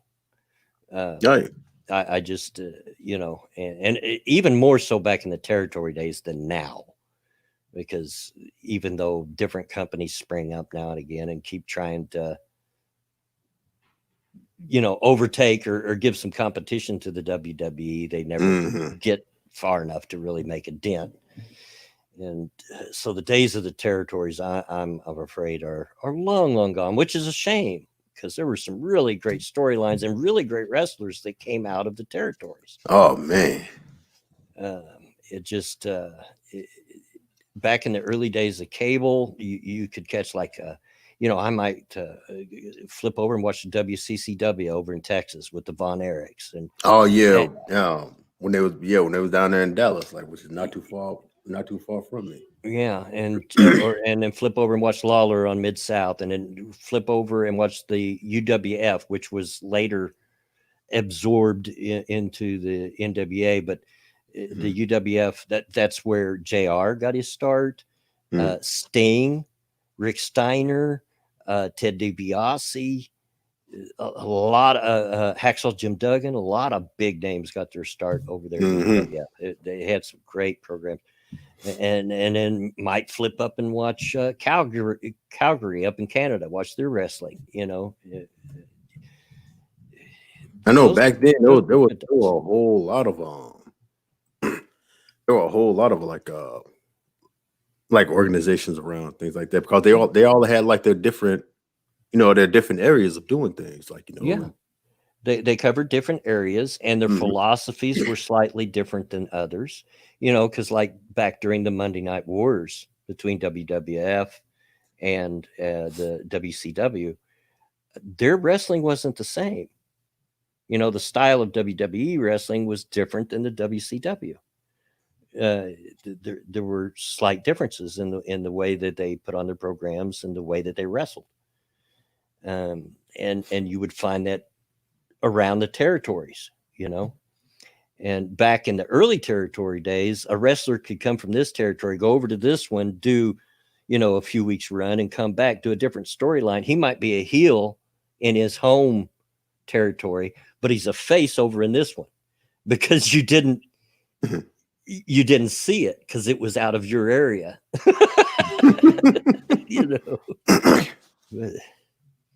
Yeah, I just find it fascinating, especially the old days of wrestling. It's just fascinating to me, the backstage workings and all of the things that went into it. I don't know. I just find it interesting. I see, like, RJ is asking me, like, what are my thoughts about the Kyle Larson situation? Like, I just heard about that whole entire thing, and of course, like, basically he basically got fired by his team and like lost all his sponsors because he was like doing like an iRacing thing, and of course, using gamer talk. What's the number one word that's that's basically used up in there? The N-word. So he messed around. He said that, and of course, it was a live stream. People saw it. He's a very popular person. Is that who that is? I've seen a short clip of somebody saying, "Can you guys hear me? Can you hear me? Hey, N-word, can you hear me?" Yeah, that's it. Okay, I didn't know who Kyle Larson was. I had no idea. I don't follow iRacing. I don't follow any of that anything. I mean, it's an interesting concept, and I would probably watch some of it. I don't mind watching people play video games. Yeah, but I don't know. I'm just not into it. But I didn't know who Kyle Larson was. I didn't know that was him. But now I know what you're talking about. Yeah. Once again, like I said, like gamer talk basically claims another. Which my whole thoughts on the whole entire thing is like, when I'm hearing the whole entire, as a gamer, it's like I already know what's going on and things like that. But of course, when you're in the spotlight like that, like everything you do is held under a microscope, and when things like this happen, of course, scratch, butt hurt, and all that right there. Yeah. He probably should have been more careful of how he was speaking. Yeah. Especially if there's a possibility you're alive on the internet, because we all know the internet never forgets. Mm-hmm. Yeah, and yeah, he's a NASCAR Cup Series driver. Yeah. Yeah. I'm not as up on my drivers as I used to be, RJ. I haven't actually watched for a while. No reason, just haven't watched for a while. And I'll catch him every once in a while, or I'll play NASCAR Heat. Yeah. But yeah, I don't know.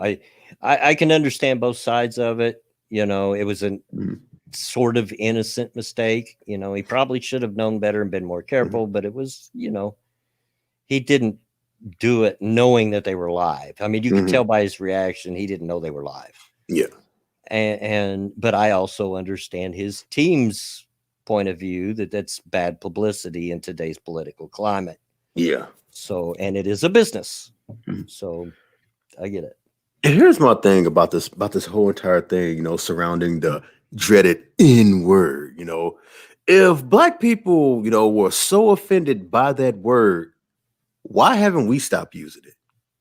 That's what gets me right there, you know. Yeah. I mean, and I've wondered the same things. Now, I personally don't use it, and that's because I was a kid in the 60s. I mean, I actually seen Jim Crow. I've seen signs that said whites only. You know, I was young, but I've seen it, you know, and I grew up in a time where the word held some power. You know, it did hold power back in those days. And so for me personally, I don't use it because I don't like it. Yeah, and it's like black people have now taken that word and they've made it, you know, financially work for them and things like that. Yeah, and I mean, I don't even like hearing black people use it. I don't like the word period. I just don't like it. Yeah. Now I say, you know, I'm guilty of it. I'm guilty of it myself. Like, you know, it may slip the tongue from time to time, and they can sit up here and they can try to make this gal argument right there. But I'm like, no, don't even try to pull that on me because I done already destroyed that. Like I told you, you give a black person with that kind of broken English any word, and I guarantee you, it's going to end in A. Yeah. Yeah. That's why I broke them down right there. So don't sit up here and give me that God nonsense because you actually are saying that. You're just not speaking proper English enough to actually, you know, add the ER to it. Yeah. I just, you know, and you know, the funny thing that always has got to me is, you know, as I've already mentioned, I'm a redneck, and people immediately assume when you're a redneck that you're a racist, which is not true. That's a stereotype. It's a stereotype. Are there racist rednecks? Sure there are. But I was raised very deliberately not to be racist by my dad, who was raised racist, and he knew it was a hard habit to unlearn.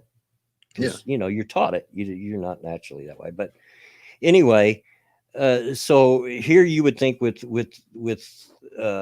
being in a redneck family that I would hear the word quite often, and I didn't.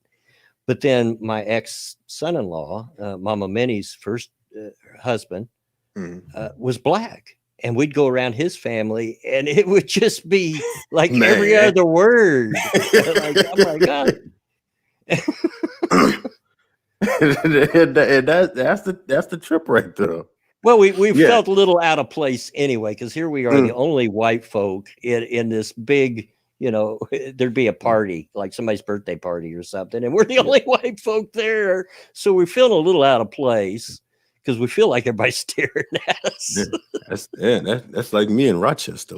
Yeah. In Rochester, Minnesota, like, even though, like I said, you have like a bunch of Muslims up there and things like that look black. It's like I'm the only black person wherever I went, man. I stuck out like a sore thumb. But the thing is, I didn't feel excluded nowhere, man. It's like people just saw me, they were just being nice, they just said hello and all that right there. Oh, you know? We weren't excluded or anything. It just felt we were getting the eyeball every once in a while. Like, what are they doing here? You know, And like how you said, you know, like I ran, you know, I was raised up in the country and all that right there, man. I've had so many like you know, people's things like that. You know, so many like white families who adored me, man.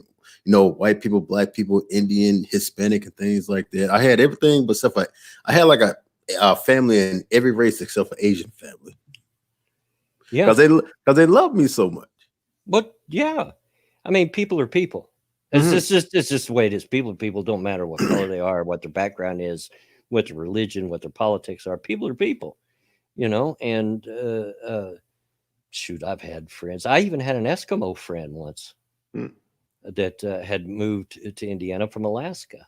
Used to tell me some fascinating stories, because where he lived in Alaska, there were long months of the sun never going down, like for maybe an hour. He said it might go down for an hour. Yeah, I'll be hearing about that. Plus, they got the 30 they got the whole month where it's like dark all the time. Yeah, but it's shoot, I've had all kinds of friends, man. It don't matter. I don't care. Of course, you can't say I don't see color anymore, because people get offended. If you even say that, even though they know deep down you're just trying to say that you don't care what color a person is. Yeah. But of course, Yeah. Now, do I have some racist relation? I'm a redneck. Of course I do. And I have fought tooth and nail with them. I've got one cousin that wouldn't talk to me for years because I called him out on his talking racist in front of my kids and stuff. And he wouldn't talk to me for years after that. But yeah. Again, it is what it is. That's why I'll be telling people, like I said, judge me for me, not because of what you seen some other black person do, man. Like that ain't me, like it just cracks me up though. And who am I telling? Like you said, you are a black man, and you've been a black man in a predominantly white area, Minnesota. When people hear my accent, they immediately jump to the conclusion that I'm this racist white trash Yahoo, because of my accent. I'm like, really? Stereotype much? Yeah, I know. And that's like a lot when a lot of people like see me and they see my avatar and I got like this hoodie on. I'm showing off my guns and things like that. They automatically assuming I'm hood, but then they get to talking to me and they're like, dang, man, this brother actually got a brain in his head. Well, yeah. Well, that works for me too, because the other thing they naturally assume when they hear my accent is that I'm stupid. And a lot of times I'll let them think that until I get them backed in a corner and they got no way out. And then they figure out the hard way. I'm not as stupid as you might think. Yeah, like now who's stupid.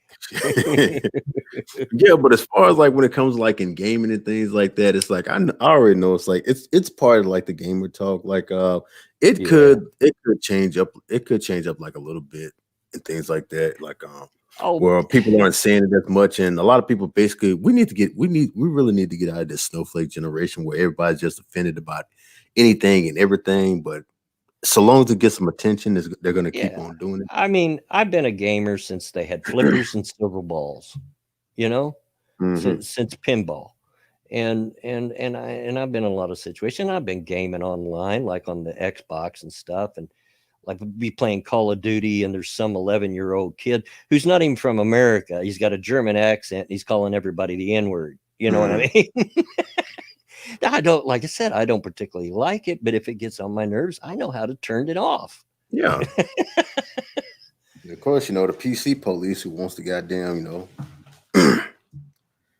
I'm saying they just basically want to round up everybody. You can't say this. You can't do that. You can't act like this. Yeah.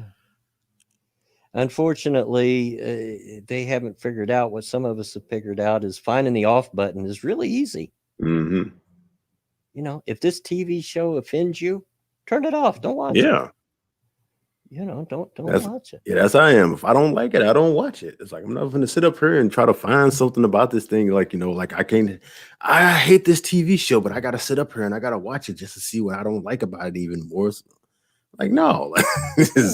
Like I have said before, I really like the shows in the Arrowverse. I like Arrow. I like Flash and all those shows.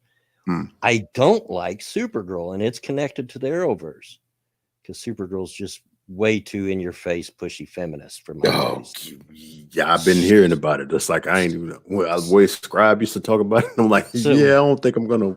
Guess what? I don't watch it. don't watch it. It's as simple as that. I'm not going to go on Twitter and scream about it. I'm not going to make a video tearing it apart showing how offensive it is. Yeah. It was like with the new She-Ra reboot. Like as soon as I heard about it and as soon as I saw everything that they were saying, I'm like, yeah, I'm not gonna like this. I'm sticking with the original because I already know it's gonna be I already know it's gonna be messed up. Yeah, exactly. That and the new Thundercats. Now, J-Kid's favorite cartoon of all time is Thundercats. But as soon as I seen the new one, I'm like, no, I'm not gonna like this one, so I'm not gonna watch it. Yeah, just and makes me appreciate the original. That's all this stuff has basically been doing right here. All these remakes are just making me appreciate the original. Now, there have been a few remakes where I'm like, okay, I can get into this right here. Like, sure. Of course, My Little Ponies and things like that. Stop judging me. But it's well, I already knew that. I already knew that Pat if you all didn't know, Pat's a brony. I used to be, but I'm not no more. I'm just a lover of the show now. Like I love the show. I went to a couple of cons, but other than that, it's like, especially now because the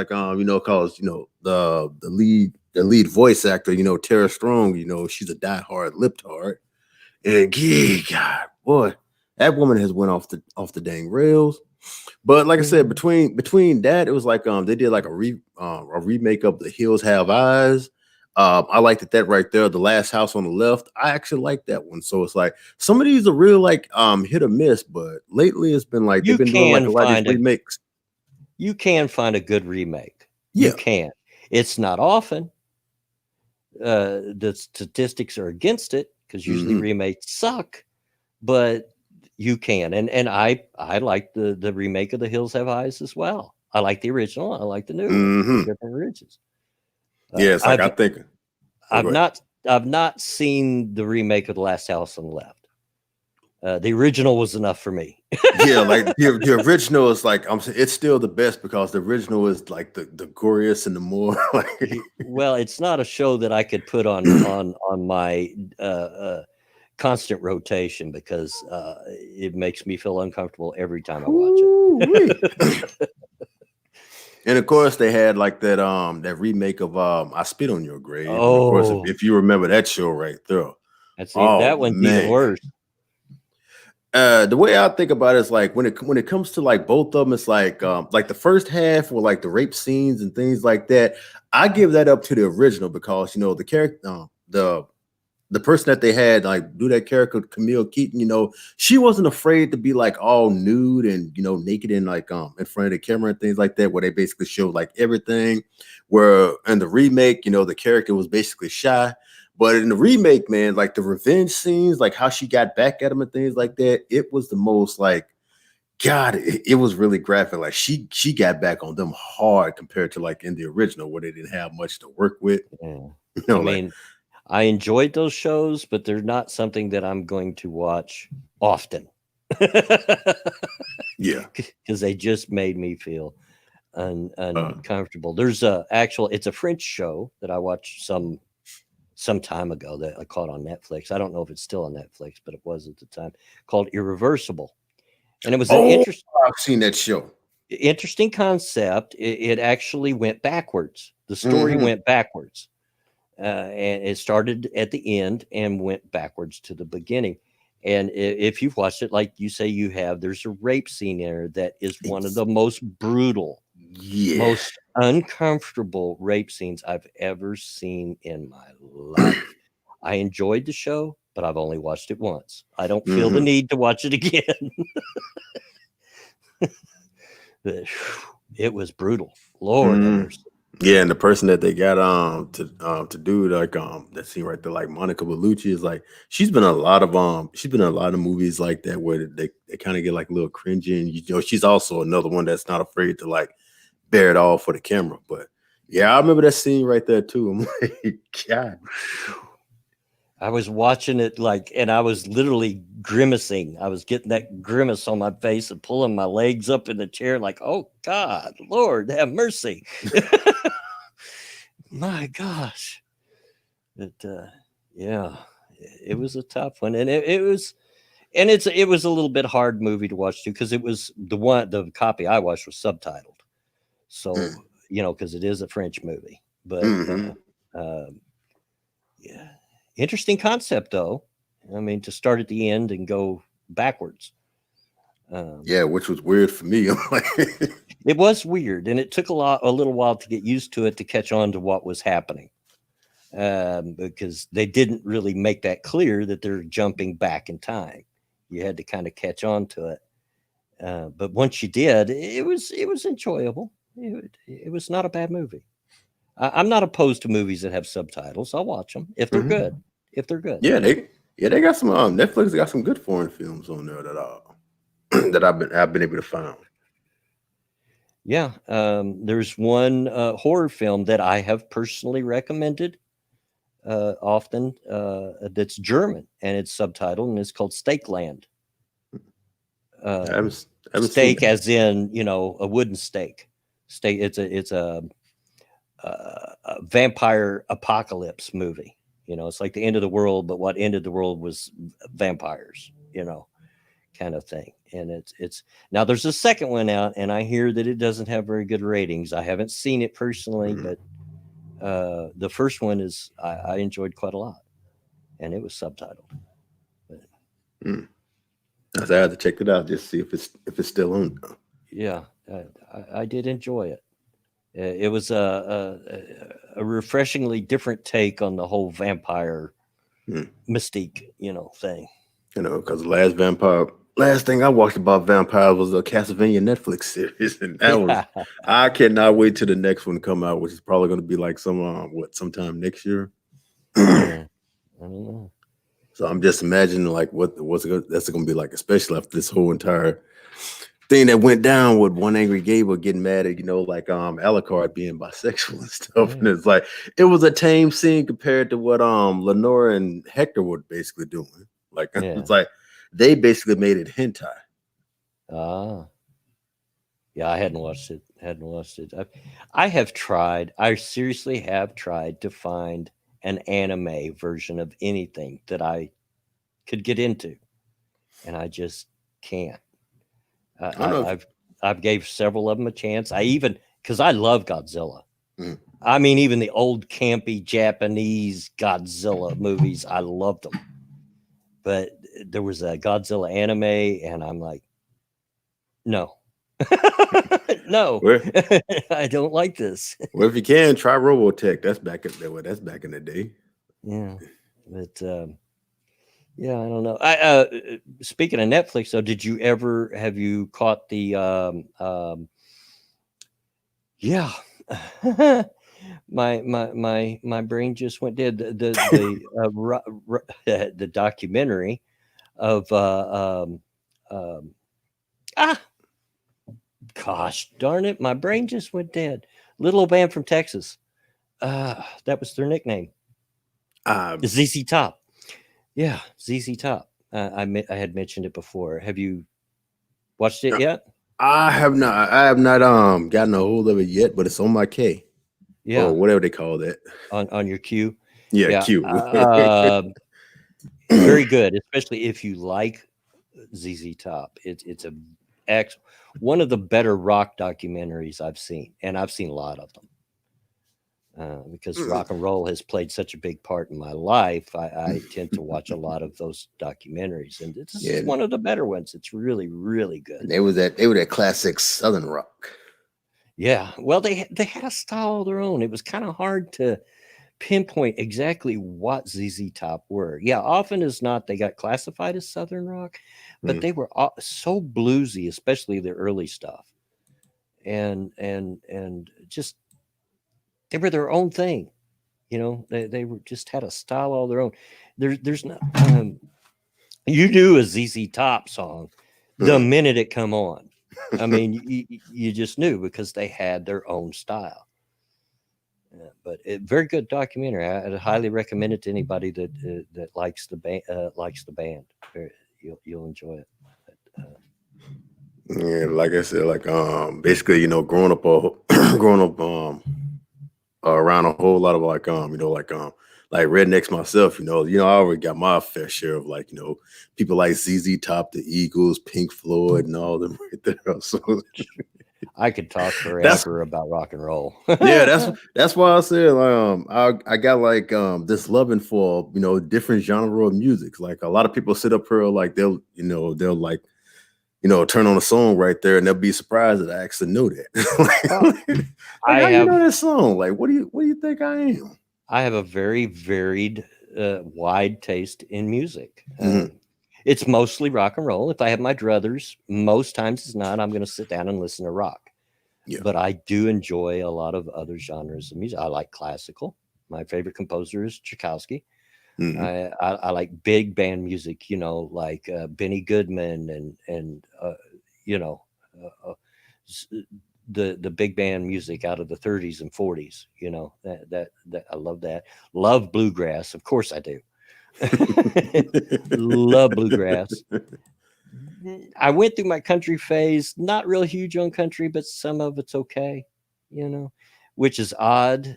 How do you like bluegrass and not like country? Well, I consider bluegrass the metal of country, it's just, a lot more going on. But the only genre that I have not been able to like at all, and I've tried, is rap.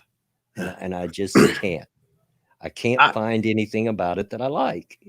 I can't do today's rap, man. It's like now you give me like back in the 80s up to like 1996, I can get up in there. But like today's version, I'm like, Yeah. I mean, as closest to it I could get was I do like some MC Hammer stuff and some of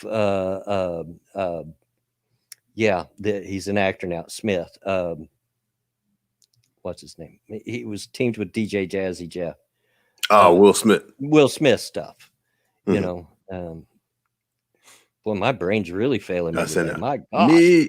Me, what I couldn't get into, I could not get into heavy metal, man. That just scared the mess out of me. That made me sound like y'all trying to, like y'all trying to bring the devil back.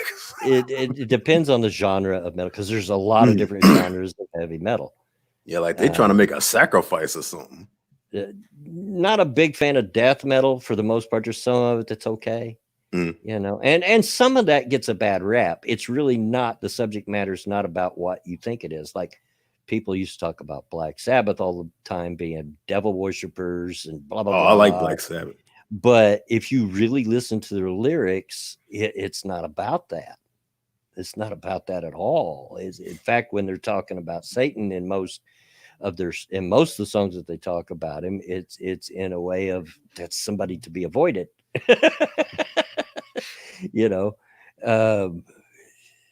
Some of it gets a bad rap just because it sounds, some of that, especially that early heavy metal had such an evil sound to it that people thought it was evil. Oh yeah, you give me some Ozzy Osbourne, its own. Yeah. I can listen to Ozzy all day, man. But it just depends. That heavy metal where they growl, I can't do that. Yeah. Where they're doing the roar, roar, roar, roar, roar. No, I can't. Can't do that. That's what it sounds like. Okay, man. I'm saying you trying to conjure up a demon or something like. Nope. Yeah, I mean, I've got to have at least a chance of understanding the lyrics before I can get into it. At least a chance, But anyway, Pat, thanks for coming on. We are at the end of it, though. Yeah.